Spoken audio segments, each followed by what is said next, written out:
Կիլիգոյու տեղահանությունը, Զեյթուն, Դերտիոլի, Հաջնի, Այնթափի։ Սուրյո փանակին հրամանատար Ջեմալ Փաշա, որ Ադանայի կոտորածներեն ետքը,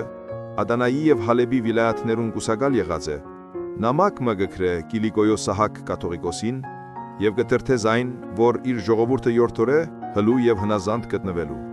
Կհիշատակեմ մասնավորապես Զեյթունի, Հաջնի, Դերտիոլի հայերը, որոնք հրենց դիմադրությամբ միշտ կխանգարած են կառավարության դիտավորությունները եւ գազդարարե Կիլիգոյու կաթողիկոսին, որ ամեն միջոց կորս դնե, որպեսի այդ ժողովուրդը գետ առ գետ հետևի զինվորական հրամաններուն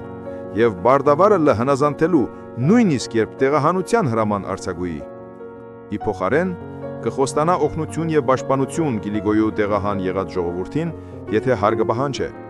Սահակ կաթողիկոսը կհաղորդե Ջեմալ Փաշայի հրամանը իր բոլոր թեմերուն եկեղեցու պաշտոնյաներու միջոցով եւ մասնավոր եկեղեցականներ կղրքե Զեյթուն, Հաջին, Դերտիոլ, որբեսի կացության բացառիկ դժվարությունները հաղորդեն ժողովրդին։ Զինվորական փախստականներու պատճառով Զեյթունի 4 թաղապետները բանդարգված էին եւ Նազարեթ Չավուշը, յայտնի ժողովրդական հերոս, փանդին մեջ սպանված էր դեզի թակ։ Իր դղան եւ ուրիշ զինվորական փախստականները կբարձրանան լերը եւ կմերժեն հանձնվել կառավարությանը։ Այդ խումբը երիտասարդներու արարքը կհամարեն Զեյթունիցիներու ապստամբություն եւ այդ պատճառով կսկսեն չարաչար նեղել քաղաքացիներուն։ Լուրը կհասե փախստականներուն, որոնք զայրացած իրենց ընտանիքներու գրած նեղությունները, կգիջեն քաղաք, կհարցակեն բանդին վրա, գազադեն 4 տաղապետներուն, որուն միջոցին գովյու կտեղի կունենան, բայց երկուստեք մարդուկորուս չեն ունենար։ Տեղուն կառավարությունը կմեծե դեպքը եւ արդարացնելու համար իրենց անկարողությունը, որ չէին յաջողել բանդը պաշտպանել, կհայտարարե թե Զեյթուն ապստամբած է եւ շուտապույտ օգնություն անհրաժեշտ է։ Անմիջապես Հալեփեն 3000 թիավոր կմեկնեն առաջնորդությամբ Փահրի Փաշայի, որուն կմիանան Այնթափի եւ Մարաշի պահեստները, որով 10,000 նոց փանագովը կքալեն Զեյթունի վրա։ Ովևէ դիմադրության չհանդիպելով զորքը կմտնե Զեյթուն։ Անմիջապես կձերբակալեն մինչև 30 տարեկան 300 տղամարդիկ եւ կքշեն Դամասկոսի Հավրան անապատ։ Արաբ զինվորներ դեղեկուցրին, որ այդ 300 հոգին ամբողջովին սպանված են անապատին մեջ։ Զեյթունի մնացյալ ժողովուրդը մաս-մաս ենթարկվավ տեղահանության։ Այսոնք ղրկվեցին Փերեջիկ, Ուրֆա եւ Հավրան, ուր մնացին երկարադեն։ Հավրանին մեջ տեղահան եղած Զեյթունի ժողովրդին պաշտպանությունը յանցնվեց էր թուրք զինվորականիմը, որ մեծ ատելությամբ կվարվեցավ իր հսկողության յանցնված ժողովրդին հետ։ Անիկա յորթորեր իր զինվորներուն վրեժ լուծել այդ կիներեն եւ աղջիկներեն, որոնք շատ թուրք զինվորներ սպանած էին։ Երկու երկրաչափներ, որ անցեր էին Հավրանեն, պատմեցին այս ծանր դրության մասին։ Թուրք զինվորականը երկու զեյթունցի աղջիկներ գրգած էր իբրև նվեր այդ երկրաչափներուն զանոնք պատվելու համար։ Զեյթուն տեղահան եղած ժամանակ թույլ չեն տան ժողովրդին իրենց հետ առնել ոչ կոյք եւ ոչ այլ բողոքության միջոց։ Միայն ունեին իրենց գրած հագուստը եւ 3-4 օրվան պաշար։ Զեյթունը հայերեն թադարգել են անմիջապես ետքը գլեցնեն ռումելի թուրք գաղթականներով։ Կառավարությունը ամբաստանեց Դերտիոլի հայերու,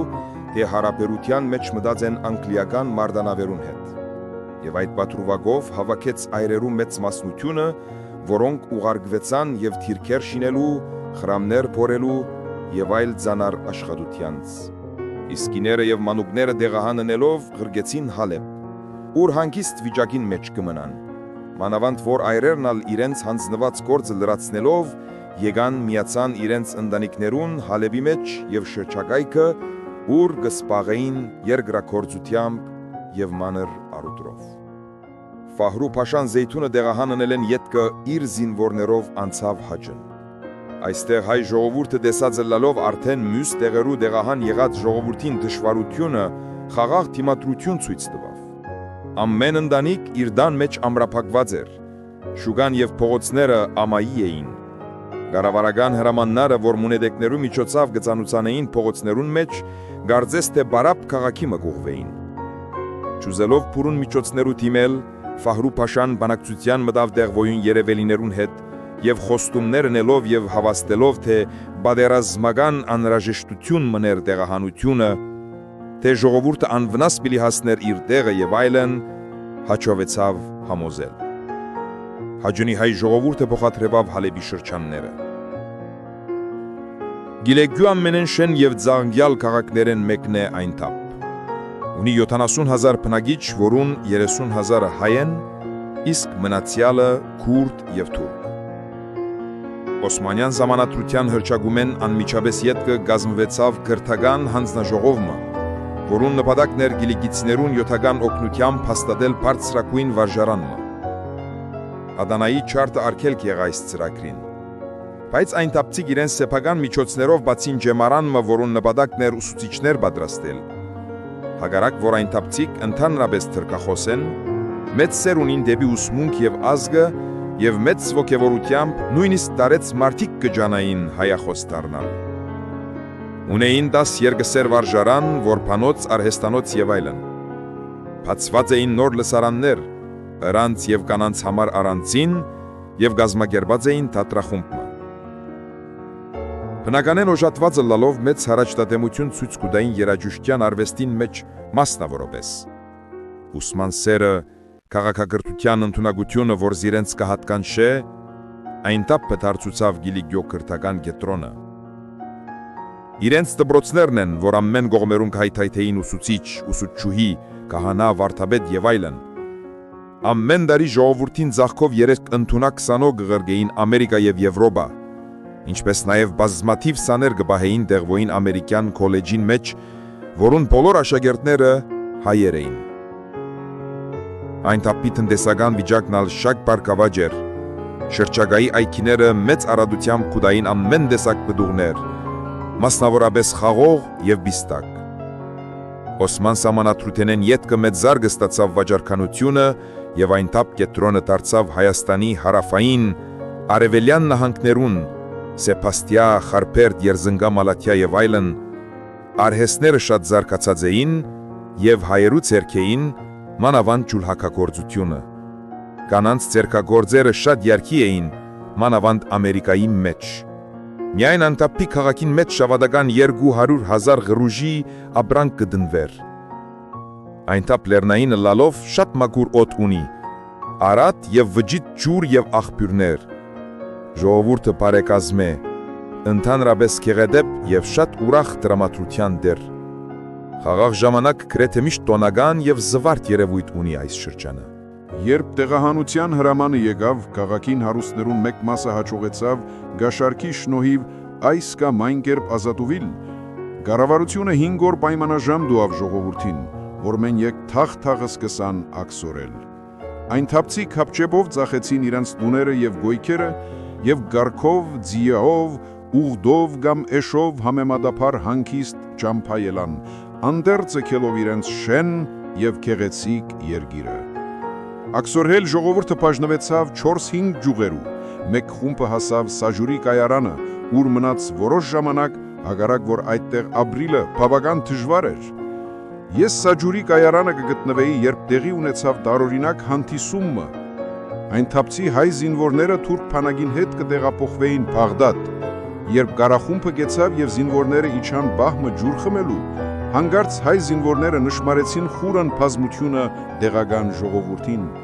Զինվորները կճանչնան իրենց ազգագիցները եւ այլևս չանցալով ովևէ հրամանի գխառնվին դժբախտ ժողովրդին,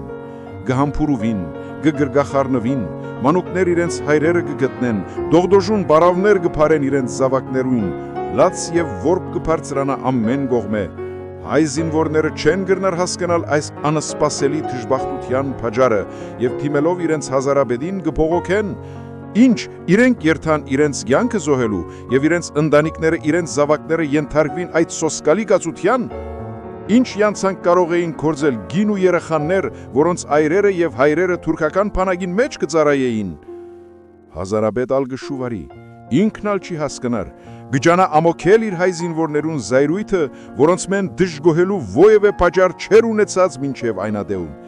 Գյուսադրեց իրենք, գխոստանա գարկատրություն մանել, երբ ահա խիստ հրաման մգուտա եւ գաստարարի հազարաբեդին, վարվիլ առանց խնայելու, ամեն գողմե հրամաններ որոտան զորքը բաժնելու ժողովուրդ է։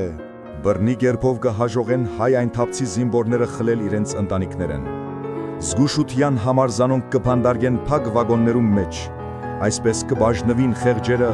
բայց զայրույթի փողոքի ալերսանքի աղաղակներ երկու կողմեն կլսվին տագավին, երբ կարախումբը շտաբով կմեգնե։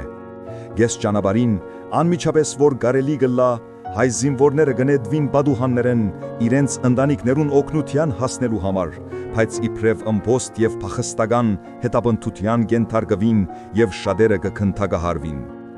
Մյուս կողմը Սաչուրինը սպասող այնթափցի տեղահանված ժողովուրդը հապճեվով գարգեցին Փումբուչ, Եփրատի եւ Հալամի մճտեղ։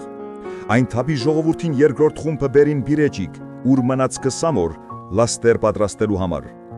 Կառավարությունը նախապես խոստացած էր փոխադրության միջոցներ հայթայթել,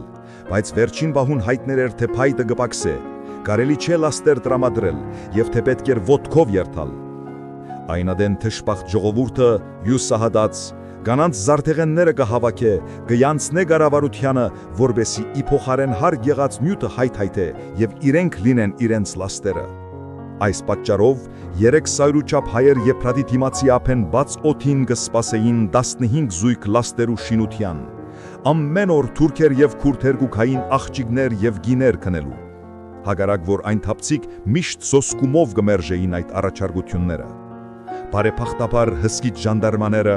թեև արգել չէին ելլար, որ այդ գարգի փանակցության մտնեն թուրքեր հայերուն հետ, բայց թույլ չէին դար նաև որ մերժումի փարակային չարաչար վերապերվին խեղճերուն հետ։